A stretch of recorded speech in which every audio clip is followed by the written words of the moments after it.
बिस्मिल्लाहिर्रहमानिर्रहीम अस्सलामु अलैकुम वरहमतुल्लाहि वबरकातुहू। आबिद्राजा चैनल की तरफ से आज मैं अपने दोस्तों को रसूलुल्लाह सल्लल्लाहु अलैहि वसल्लम का एक बहुत ही प्यारा फरमान सुनाऊंगा। उससे पहले मैं अपने तमाम दोस्तों से गुजारिश करूंगा कि अगर आपने अभी तक आबिद्राजा चैनल को सब्सक्राइब नहीं किया तो ज़रूर कर लें ताकि डेली आप तक अच्छी अच्छी वीडियो पहुँच सकें।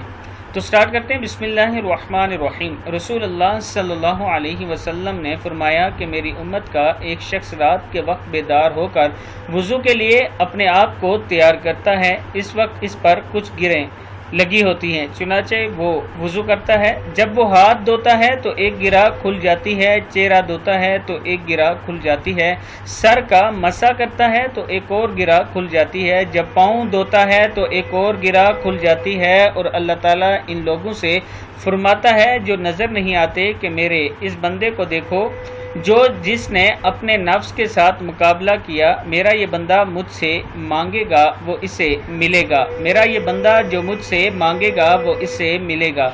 इस वीडियो पर आप दोस्तों ने खुद भी अमल करना है और आगे ज़रूर शेयर करना है।